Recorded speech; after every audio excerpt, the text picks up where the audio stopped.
This video is a bit out of order. While I had a friend over, we took the door panel off, figured out how to get the handle off.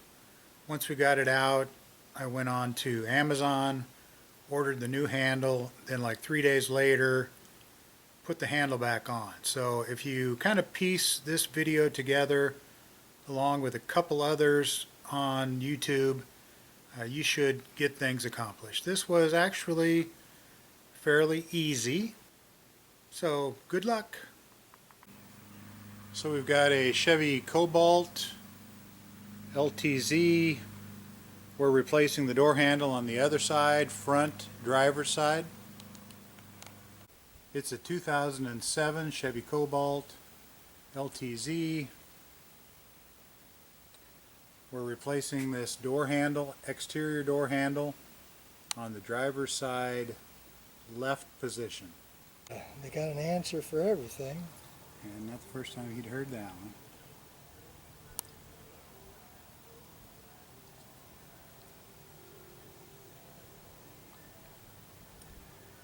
So you're going to have to basically... Well, this will come, this is loose.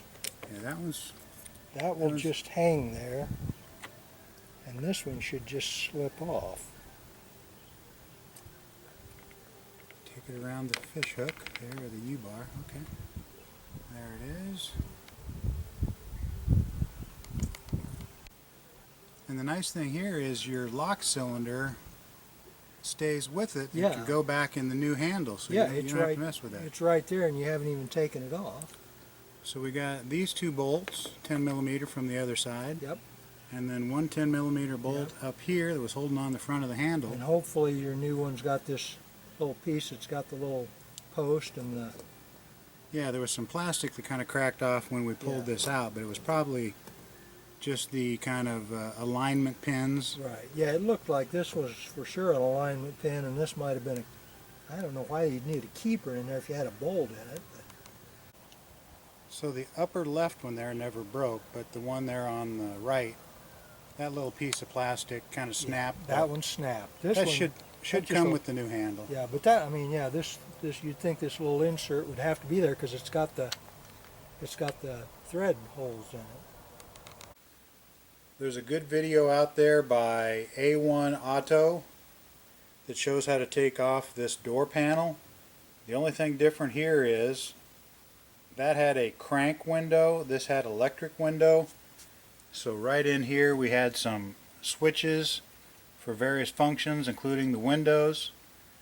Other than that, this thing also came out as an assembly rather than having to remove the cable from the latch, so that worked out even better. This speaker piece up here did just have one clip, and then it came out. The speaker has a little wire with a connector on it, pretty standard connector. So there's the old broken door handle. There's the new one. It's an exact match. I'll show you the part number.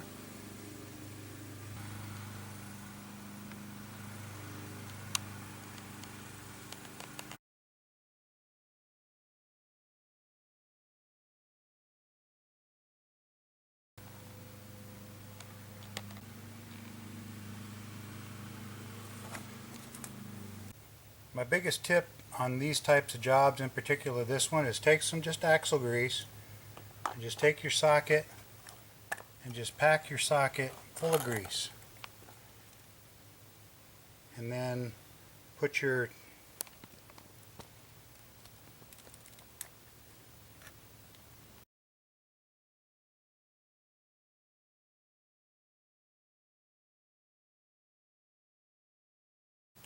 and now for the test. Oh yeah, sweet success. So what was wrong with the old one? It's hard to tell at first sight. It looks like everything is in place. You can see where those two bolts go in there, but then you notice the black stuff like glue. I think what happened is those two bolt holes pulled away. So on the far side of the edge, the flat edge here, it pulled away. And then somebody said, well, I don't want to fix this right. I'm just going to get some black strong glue and shove it in there and then just put it back together and hope it holds. So I think I'll check and see if these will just pull right out. Yep, so basically both of these were just loose. They had taken some glue and kind of glued it back together, but these bolts were in there tight, which didn't make sense to me, but they were in there tight, but then the part that the bolt was connected to was no longer connected to the main handle. It was just loose. Now this panel has to kind of hook over the top here, so it's kind of got that on the inside, and then it needs to go in and hook over, so it would almost pivot along this top edge. And then you can get this connector in. Then you got to kind of best you can line some up and then smack the panel to get some of those to latch up. There's some pins back here in the back that have to be aligned before it'll go in. Get those lined up and smack them in. You got your wires, you want to make sure they're sticking out. This door handle just pops in there. This one, unlike the A1 Auto, has no crank window, so you can skip all that stuff with taking that handle off. Make sure you get that plug connected to this speaker. The wire's a little short, so you're kind of fighting it as you're trying to get this panel back on, but it'll go, but be careful you don't yank on it. So these three connectors in the back of the door, this is what they look like. So there's a little place to get a screwdriver to pry that top up. And then once you pull that out a little ways, it'll shrink the thing. And then to set it, you're going to take this and push it in, and that'll set it in place. There's two of these connectors that you just push down right there in the back, and that lifts up something in there, and then it'll wiggle off.